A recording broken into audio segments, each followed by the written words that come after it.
할렐루야. 오늘은 4월 20일 월요일입니다. 오늘도 정시매일 예배를 통해 경건의 일상을 살아가고자 하시는 우리 큰믿음 유신교회 모든 성도님들을 사랑하고 축복합니다. 다 함께 사도신경으로 우리의 신앙을 고백하며 하나님 앞에 나아가겠습니다.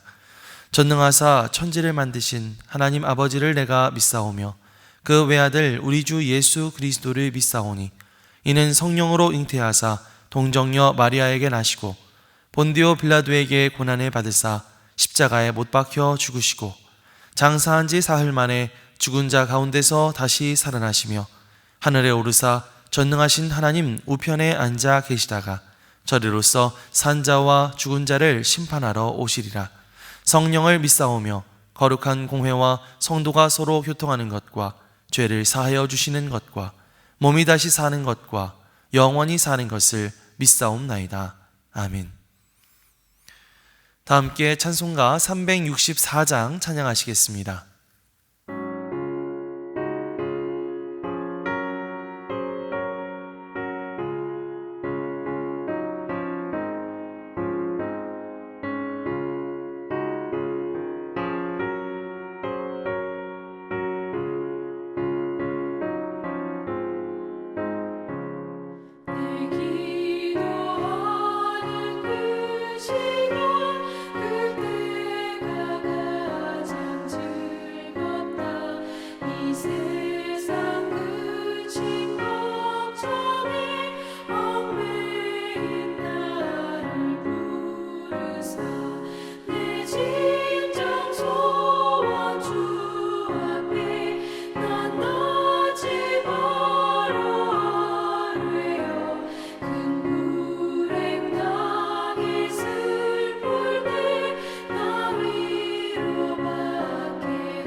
오늘 우리에게 주시는 하나님의 말씀은 시편 102편 17절로 28절입니다.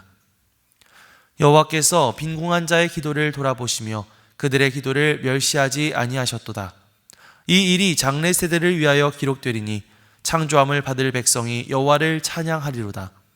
여호와께서 그의 높은 성소에서 굽어보시며 하늘에서 땅을 살펴보셨으니 이는 갇힌 자의 탄식을 들으시며 죽이기로 정한 자를 해방하사 여호와의 이름을 시온에서 그 영예를 예루살렘에서 선포하게 하려 하심이라. 그때 민족들과 나라들이 함께 모여 여호와를 섬기리로다. 그가 내 힘을 중도에 쇠약하게 하시며 내 날을 짧게 하셨도다. 나의 말이 나의 하나님이여 나의 중년의 나를 데려가지 마옵소서. 주의 연대는 대대에 무궁하니이다. 주께서 옛적에 땅의 기초를 놓으셨사오며 하늘도 주의 손으로 지으신 바니이다. 천지는 없어지려니와 주는 영존하시겠고 그것들은 다 옷같이 낡으리니 의복같이 바꾸시면 바뀌려니와 주는 한결같으시고 주의 연대는 무궁하리이다. 주의 종들의 자손은 항상 안전히 거주하고 그의 후손은 주 앞에 굳게 서리이다 하였도다. 이는 하나님의 말씀입니다. 아멘. 할렐루야. 오늘도 말씀을 듣는 여러분의 심령 속에 성령님의 감동이 함께하여 주시기를 주님의 이름으로 간절히 축원합니다. 살다 보면 어느 순간 이런 생각이 들 때가 있죠. 내 기도가 과연 하나님께 닿고 있는 것일까? 때로 우리는 정말 간절히 기도하는데 그 기도가 마치 허공을 향한 외침처럼 느껴질 때가 있습니다. 시편 102편의 시인도 바로 그런 상황 가운데 있었는데요. 이 시편의 표제를 살펴보면 이렇습니다. 고난당한 자가 마음이 상하여 그 근심을 여호와 앞에 토로하는 기도. 오늘 우리가 읽은 말씀의 앞의 내용을 잠깐 짚어보자면 먼저 시인은 1절부터 11절까지의 말씀을 통해서 자신이 겪고 있는 극한 고통을 솔직하게 쏟아놓고 있습니다. 그의 날은 연기처럼 사라지고 뼈는 수처럼 탔고 광야의 올빼미같이 황폐한 곳에 홀로 외롭게 앉아있다. 이런 고백들을 하고 있죠. 하지만 12절을 기점으로 해서 시인의 시선이 하나님께로 향하기 시작하는데요. 그리고 오늘 우리가 읽은 17절 이하의 말씀을 보면 시편 기자의 시선은 완전히 이 하나님의 영원하심에 고정되어 있는 것을 볼 수가 있습니다. 오늘 말씀의 시간을 통해서 우리의 기도에 하나님께서 어떻게 응답하시는가? 우리는 과연 무엇을 바라보면서 기도해야 할 것인가? 함께 묵상하는 시간이 되기를 원합니다. 먼저 17절과 18절 말씀을 다시 한번 읽어보겠습니다. 여호와께서 빈궁한 자의 기도를 돌아보시며 그들의 기도를 멸시하지 아니하셨도다. 이 일이 장래 세대를 위하여 기록되리니 창조함을 받을 백성이 여호와를 찬양하리로다. 아멘. 하나님이 빈궁한 자의 기도를 돌아보시고 멸시하지 않으신다. 여러분, 이것은 참 놀라운 선언이라고 할 수가 있습니다. 왜냐하면 여기서 이 빈궁한 자라고 하는 말은 단순히 가난한 사람만을 의미하는 것이 아니기 때문이죠. 억눌린 자들, 아무런 힘도 없는 사람들, 스스로 아무것도 내세울 수 없는 그런 사람들을 가리키는 말입니다. 그런데요, 성경은 바로 그런 사람들의 기도를 하나님께서 멸시하지 않으신다, 그러한 기도에 응답하신다 라고 말씀하고 있는 거죠. 그리고 그들의 응답은 그들 개인에게만 머무는 것이 아니라 바로 장래의 세대, 우리의 자녀 세대까지 이루어진다고 그렇게 고백하고 있습니다. 이게 무슨 말일까요? 지금 내가 하나님 앞에 눈물로 드리는 이 기도가 비단 나 혼자만을 위한 기도가 아니라 내 자녀들, 또 내 다음 세대가 하나님을 찬양하게 될 신앙의 기록이 된다라고 하는 그런 말씀입니다. 이처럼 하나님은 높은 곳에 계시지만 낮은 곳을 외면하지 않으신다는 것이죠. 오히려 그 높은 성수에서 그 모든 것들을 다 굽어보고 계신다라고 하는 것입니다. 20절에 나와 있는 고백처럼 갇혀있는 자들의 탄식과 죽이기로 정해진 자들의 신음까지도 모두 하나님의 귀에 와 닿고 있다라고 하는 고백을 하고 있는 것입니다. 사랑하는 성도 여러분, 혹시 여러분들 가운데 기도하면서도 혹시 과연 내가 정말 하나님께 기도할 만한 자격이나 있는 사람일까? 이런 의문을 가지면서 기도하시는 분이 계십니까? 우리는 종종 이 기도의 자격에 대해서 자꾸 스스로 따져 물을 때가 많은 것 같아요. 하나님이 내 기도를 받으시기에 내 믿음은 과연 충분할까? 하나님이 기도를 받으시기에 내 삶은 과연 합당할까? 내 죄가 너무 많지는 않을까? 이런 것들을 자꾸만 따지려고 합니다. 하지만 하나님은 자격을 다 갖춘 자들의 기도를 들으시는 것이 아니죠. 하나님은 빈궁한 자의 기도를 들으신다. 다시 말하면 아무것도 내세울 것 없는 사람, 빈손으로 하나님 앞에 나오는 사람들의 기도도 하나님께서 절대로 멸시하지 않으신다라고 하는 사실입니다. 기도를 오래 했음에도 불구하고 아무런 일이 일어나지 않는 것처럼 느껴진다면 우리는 금방 기도를 포기하고 싶어지죠. 하지만 18절 말씀을 기억하십시오. 나의 기도는 지금 당장 응답받지 않는다 하더라도 장래 세대를 위해서 기록되고 있다는 사실입니다. 그렇게 우리 신앙의 선배들이 눈물로 드렸던 기도가 오늘 우리의 신앙을 가능하게 한 것이고요. 지금 우리가 무릎 꿇고 하나님 앞에 드리는 기도는 바로 우리의 다음 세대가 하나님을 찬양하게 될 토대가 된다는 사실입니다. 여러분, 그렇기 때문에 우리가 드리는 기도는 결코 낭비가 아닙니다. 기도는 세대를 넘어 역사하는 씨앗인 줄 믿습니다. 하나님은 우리의 기도를 멸시하지 않으신다. 우리의 기도를 무시하지 않으신다. 여러분 기억하시면서 결코 기도하기를 포기하지 마시기 바랍니다. 아무런 힘도 남아있지 않은 바로 그 자리에서 그저 하나님 앞에 성실하게 나아갈 수 있는 저와 여러분들이 되시기를 주님의 이름으로 간절히 축원합니다. 23절과 24절 말씀을 이어서 읽어보겠습니다. 그가 내 힘을 중도에 쇠약하게 하시며 내 날을 짧게 하셨도다. 나의 말이 나의 하나님이여 나의 중년에 나를 데려가지 마옵소서. 주의 연대는 대대에 무궁하니이다. 아멘. 시편 기자의 탄식이 여기서 다시 한번 깊어졌습니다. 그가 내 힘을 중도에 쇠약하게 하신다. 마치 다 익기도 전에 잘려버린 벼처럼, 아직 다 익기도 전에 떨어져 버린 그런 열매처럼 내 자신의 인생이 너무 빨리 끝날 것 같다는 그런 두려움, 또 인생에 대한 허무감이 담겨져 있는 고백이죠. 자, 그런데요, 이 시편 기자가 참 탁월한 점이 있습니다. 그건 뭐냐? 그저 그가 탄식만 하고 앉아있지 않다는 사실입니다. 그는 하나님께 아뢰입니다. 나의 하나님이여 나의 중년에 나를 데려가지 마옵소서. 주의 연대는 대대에 무궁하니이다. 비록 내 날은 짧을지 몰라도 주의 연대는 대대로 무궁하다는 그런 고백. 다시 말하면 절망 속에서도 하나님의 영원하심을 붙드는 것, 그게 바로 믿음이고 그게 바로 신앙인 것이죠. 혹시 여러분들 가운데 내 인생이 이대로 중도에 끝나버릴 것 같다 라는 생각을 하고 계시는 분이 계신가요? 열심히 달려왔는데 이제는 더 이상 내 뜻대로 되지 않는 것 같고, 이제는 벽에 다 막혀버린 것 같고, 몸도 예전 같지 않고, 꿈은 점점 더 멀어지는 것처럼 그렇게 느껴지시는 분들이 계십니까? 사업이 중단되고 건강이 꺾이고 가정에 예상치 못한 위기가 찾아오고 열심히 섬겼던 사역이 흔들릴 때 우리는 방금 읽었던 시편 기자의 고백처럼 내 힘이 중도에 쇠약해지는구나, 내 인생은 여기서 끝인 걸까 하는 그런 생각을 할 수도 있습니다. 하지만 우리가 기억해야 될 것은 이것입니다. 하나님의 시간표는 내 시간표와 다르다. 하나님의 계획은 나의 계획과 다르다라는 것입니다. 우리가 이 역사를 살펴보면요, 하나님은 언제나 하나님의 때에 하나님의 방식대로 일하셨다는 것을 볼 수가 있죠.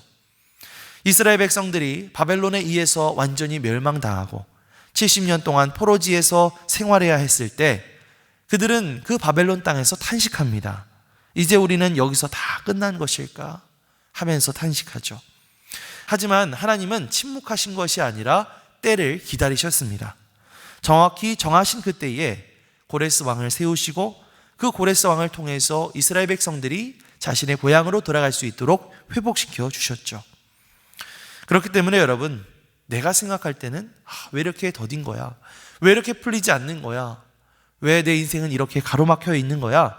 하면서 조급해하는 그 순간에도 하나님께서는 이미 그 다음 장면을 정하셨고 그것을 준비하고 계신 줄 믿습니다. 앞으로 하나님께서 하실 일과 하나님의 계획을 신뢰하십시오. 그것을 믿고 포기하지 말고 오늘 하루 나에게 주어진 이 삶을 충실하게 살아낼 수 있는 저와 여러분들이 되시기를 주님의 이름으로 간절히 축원합니다. 마지막으로 25절에서 27절 말씀을 읽어보겠습니다. 주께서 옛적에 땅의 기초를 놓으셨사오며 하늘도 주의 손으로 지으신 바니이다. 천지는 없어지려니와 주는 영존하시겠고 그것들은 다 옷같이 낡으리니 의복같이 바꾸시면 바뀌려니와 주는 한결같으시고 주의 연대는 무궁하리이다. 아멘. 여기에서 시인은 갑자기 창조의 하나님을 고백하고 있습니다. 25절 말씀을 다시 보시면 주님은 옛날에 땅의 기초를 놓으신 분이시고 하늘을 지으신 분이십니다. 이렇게 고백하고 있죠. 이것은 단순히 어떤 신학적인 지식을 늘어놓는 것이 아니라 고난 속에서 내가 의지해야 할 하나님이 어떤 분이신지, 얼마나 크신 분이신지를 다시 붙잡는 행위입니다. 내가 기도하는 이 하나님은 하늘과 땅을 만드신 그 하나님이시다 라고 고백하는 것이죠. 물론 그 하늘과 그 땅조차도 언젠가는 끝이 날 것입니다. 그러나 그때에도 하나님은 영존하시는 분, 다시 말하면 영원히 존재하시는 분으로서 계속해서 계실 것입니다. 영원 전에도 계시고 지금도 살아계시고 영원 후에도 계시는 분, 그분이 바로 하나님이시라는 것이죠. 시편 기자는 이것에 의지해서 고백하고 있는 것입니다. 나는 유한하고 불완전하지만 완전하신 분, 영원하신 분이신 하나님께 연결될 때에 나는 힘을 낼 수 있습니다. 이렇게 고백하는 것입니다. 히브리서 말씀을 보면요, 우리가 방금 읽었었던 이 말씀을 인용해서 예수 그리스도가 어떤 분이신지에 대해서 설명하고 있습니다. 천지를 창조하시고 영원히 변치 않으시는 분이 바로 우리 주 예수 그리스도시라는 것이죠. 특히 히브리서 13장 8절 말씀을 보면 이것을 아주 명확하게 선언하고 있습니다. 예수 그리스도는 어제나 오늘이나 영원토록 동일하시니라. 아멘. 사랑하는 성도 여러분, 지금 우리가 살아가고 있는 세상은 정말 하루가 다르게 변하고 있습니다. 경제가 흔들리고 사회의 가치 기준이 바뀌고 건강도 변하고 사람도 변합니다. 뭔가 변한다는 것이 좋은 일일 수도 있겠지만은 한편으로 자꾸만 뭔가 변한다는 것은 우리를 불안하게 만드는 요인이 되기도 하죠. 믿었던 사람이 변해서 나에게 상처를 주기도 하고 든든하게 느꼈었던 그 관계가 허물어지는 그런 경험을 해보신 적이 있을 것입니다. 이 세상에서 변하지 않는 것은 없어 보입니다. 그러나 우리가 기억해야 될 것, 하나님은 변하지 않으신다. 하나님은 변하지 않으신다. 여러분, 이게 단순한 종교적 위로가 아닌 이유는요, 이 하나님께서 이 모든 천지 만물을 창조하신 분이시기 때문입니다. 피조물인 하늘과 땅도 낡아지고 바뀌지만 창조주이신 하나님은 그 모든 변화를 초월해서 여전히 계시는 분이시기 때문입니다. 그 하나님께서 오늘 우리와 함께 계십니다. 그 하나님께서 어제도 우리를 붙들어 주셨고 지금도 우리를 붙들고 계시며 내일도 우리를 붙들어 주실 줄 믿습니다. 그래서 시편 기자는 이 시편 102편 말씀을 쓰면서 처음에는 말할 수 없는 탄식으로 이 시를 시작했지만 오늘 본문의 끝에 다가갈수록 그의 기도가 점점점 확신으로 변하는 것을 볼 수가 있습니다. 물론 고난이 사라진 것은 아닙니다. 하나님을 다시 보았기 때문에 그는 그 고난을 바라볼 수 있는 눈이 바뀌게 된 것이죠. 여러분, 우리도 그렇게 할 수 있습니다. 상황을 바라보지 말고 영원하신 하나님을 바라보십시오. 변치 않으시는 예수 그리스도 안에서 오늘도 우리가 주 안에 굳게 설 수 있는 그런 저와 여러분들이 되시기를 주님의 이름으로 간절히 축원합니다. 아멘. 기도하겠습니다. 영원하신 하나님 아버지, 오늘도 우리가 말씀 앞에 서서 그 하나님을 다시금 묵상케 하여 주심에 감사를 드립니다. 빈궁한 우리들의 기도도 멸시하지 않으시는 하나님, 또한 이 천지 만물을 지으시고 그 모든 인간의 역사를 주관하시는 하나님, 영원히 변하지 않으시는 그 하나님을 우리가 오늘 다시 만나게 하여 주옵소서. 고난 중에서도 우리의 눈을 들어 주님을 바라보게 하시고 그렇게 우리가 또한 우리의 후손들이 주님 앞에 굳게 서는 역사가 일어나게 하여 주옵소서. 그 영원하신 주님을 붙잡고 오늘 우리에게 주어진 삶을 충실하게 그리고 성실하게 그리고 담대하게 살아갈 수 있는 우리 모두가 되게 하여 주시옵소서. 감사드리며 이 모든 말씀 우리 주 예수 그리스도의 이름으로 기도드리옵나이다. 아멘. 하늘에 계신 우리 아버지여, 이름이 거룩히 여김을 받으시오며 나라가 임하시오며 뜻이 하늘에서 이루어진 것 같이 땅에서도 이루어지이다. 오늘 우리에게 일용할 양식을 주시옵고 우리가 우리에게 죄 지은 자를 사하여 준 것 같이 우리 죄를 사하여 주시옵고 우리를 시험에 들게 하지 마시옵고 다만 악에서 구하시옵소서. 나라와 권세와 영광이 아버지께 영원히 있사옵나이다. 아멘.